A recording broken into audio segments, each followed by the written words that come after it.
добре дошли отново в моят канал. Днес цял ден ще ям само корейска храна. И в момента съм се запътила към един от най-големите магазини за корейска храна, които знам в София. И сега ще видим в него какво има и какво да си избера за закуска, нещо за обяд и за вечеря мисля нещо да сготвя, за да е нещо по-интересно. Но понеже сега ще ям първото си яде за деня, първо ще видим какво ще ядем за закуска от този магазин и пътуваме натам.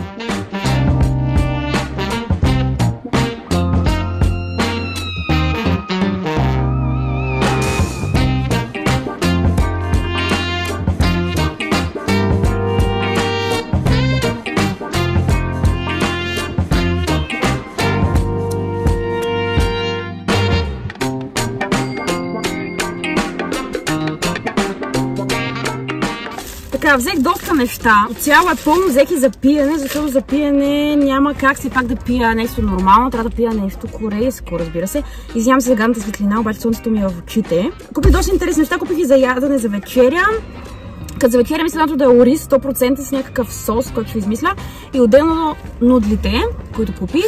За закуска, първото ми ядене за деня, защото вече съм много гладна. Ще ям ето това, което е чизкейк и беше 3 нещо. И просто го взех, защото е някакво много мекичко и мисля, че ще бъде супер за закуска. Изглежда готино, не съм яла такова до сега. С някакъв сладък картофе. Изглежда много яко, отваряме го. Уоу! Окей. Вижте колко е яко! Моля, изглежда много яко. Много е яко! Много е мекичко! Много ме кефи. Добре започваме видеото. Кефи ме. Труша само 3 лева. Може би бих му дала... много е хубаво, наистина има вкусна ванилия, нещо сладичко. Давам му 8 от 10. Мама влезе в колата, мама ще каже, здрасти на видеото ми. Искам да ви кажа, че... Добре, тя сега иска да се показва, само ще ви кажа здравейте. Искам да ви кажа, че тя много се зарадва, като видя, че толкова много харесахте видеото с нея. Защото наистина има доста гледания за видео в канала ми. И за което наистина сме много хепи, че сте го харесали толкова много. Ама искаш да пробваш? Уникално, много добра закуска. Само ми липсва едно кафенце. Много яко. Това ми е за закуска. Мекичко, като чизкейк, ама някакво много яко, даже ще го запазя за после. Много вкусно. Иначе взех и други много яки неща, хора, обаче те ще са после за обяд. Сега може да пробвам и напитката. За напитка взех някакво Milky Be Happy, което беше 1,70. Това е най-ефтиното, което беше там. Едно спрайт с ягода. Много се чуват колите, хора, съжалявам. Много е хубаво това. Мали, това ми харесва. До сега всичко ми харесва. Добре, започвам видеото. Мама, искаш да пробваш това? Мали, на това май му давам 9 или 10. Това много ми харесва. Дали харесва? Правда ли? Не хубаво е, но... Аз му давам 8 или 10. 8, аз му давам 9. Не съм ли грозни? Добре де. Това тъпо слънце. Така иска и баба да пробва чизкейка, хора. Виж колко е хубаво между другото. Да си взеш твоето честно мнение. Хубаво е, но не е чизкейк. Не е такъв чизкейк, да, някакъв мекъв. Заслужава ли за 3 лева? То е... Да, залка. Един час по-късно и вече съм вкъщи. И е време да ям нещо. Ще ям този рамен, който сте го виждали в други видеа с рамени. Правила съм го много пъти, яла съм го много пъти. Лесен е, сега ще го правя, за да го ям за обяд. Просто отдавна съм яла рамен и сега да се дояде. И после ще ядем някакви други работи.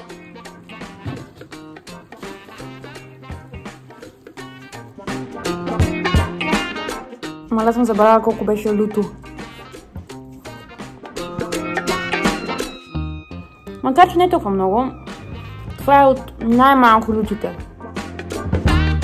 Хора, вече е към 5 часа, навънка е тъмно и е време да пробвам следващото нещо, което си купих в корейският магазин, а именно това! Нещо много интересно, между другото. Чуди се какво да е и викам сега, ще ми се даде нещо сладко. И това сладко трябва да е корейско. И затова взех тези мочета. Извинете.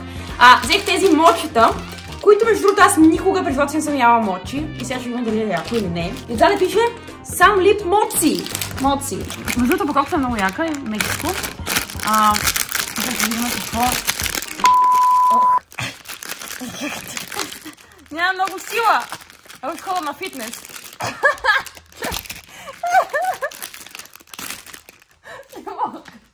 Така. Вау! Окей! Колко е мекичко! Много е яко! Ама ти хубаво ли си му осветила? Виждам ли се? Защото не трябва да е така малко.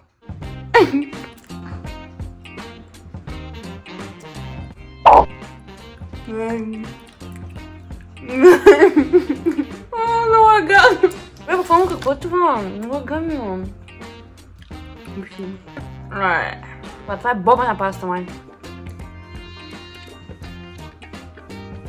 Не ми харесва.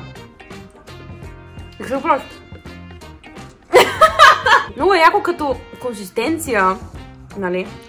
Обаче като вкус е много гадно. Давам му едно. Едно му давам обаче само заради консистенцията. Много искаш да пробваш, моля те. Мама, прави така.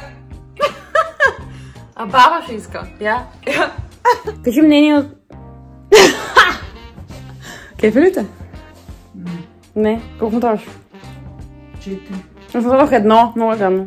Тук къде ли го оставяш? Върнам ли го?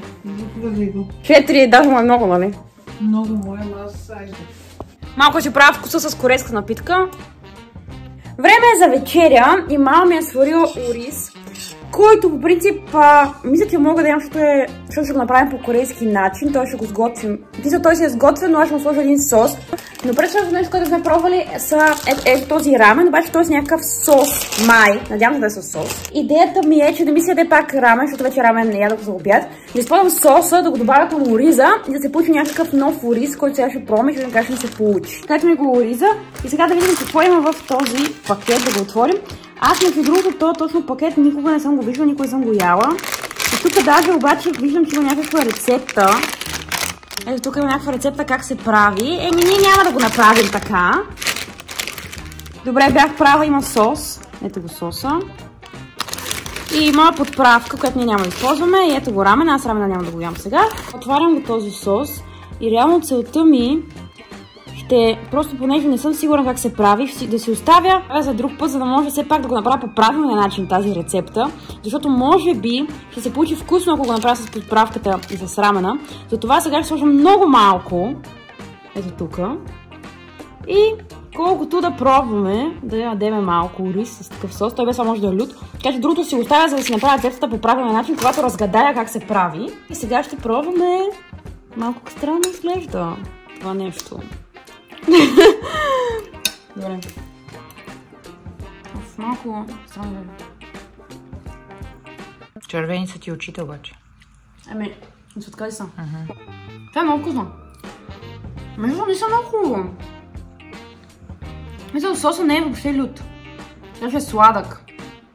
Въобще не е лют, маре, много е сладко. Това ми е вечерята, хора. И ще хапна малко. Не съм много гладна, понеже ядох много късно на обяд. И след това ще пробвам последното нещо, което купихме днеска, което е едно десертче, дето изглежда много интересно и ми е много любопитно да го пробвам. Ще се върна след малко. В момента е някъде около 12 часа и аз пак съм гладна. Така че да извадим последното нещо, което ми е останало и единственото нещо, което мога да ям за днес. Ето това. Това си го купих, защото ми хареса, че е някакво различно и изглежда готино, изглежда като някаква палачинка вътре с шоколад. И сега ще ми е интересно да я пробваме. Тези мочета, които пробвахме, които са най-ужасното от цялото видео, в смисъл всичко друго ставаше, само мочетата не се ядяха, са най-скъпи. Струват 5 и нещо, да кажем 6 лева. Обаче много се надявам да е вътре с шоколад, а не с бобена паста. Защото това черното може да е бобена паста като при мочетата, не знам. Сега ще видим. Вау! Много е яко, представлявате като някаква огромна палачинка. И просто си чупна малко. Не изглежда като на снимката. Сега много по-малко шоколад.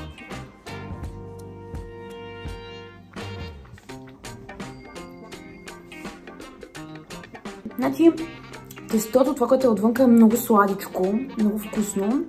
Но това вътре май не е шоколад, някакво като мармалад е. Това като някакъв хляб, като някакъв сладък хляб е. Като козунак с шоколад вътре. Ако беше някакво по-меко, Имаше повече шоколад, ще да е уникално яко. Но не ми хареса толкова много, така че му давам тая. Не е нещо, кой знае какво. Буквално сладък хляб с много малък слой шоколад. Хора, тук приключвам видеото, защото нямам какво друго да ям за днеска. Всичко изядох и изпих. Ако ви е харесало, дайте един лайк, абонирайте се за канала и пишете други идеи за видеа. И се надявам това видео да ви е било поне малко интересно, защото някой от вас ми даде тази идея или аз ли я измислих, не си спомням вече. И си мислих, че ще е интересно да го снимам. Надявам се да ви било интересно. Това е от мене. Целувам ви. Чао и следващото видео. И това е последното видео за тази година. Последно видео за 2023. Ще се видим през 2024. Чао, обичам ви!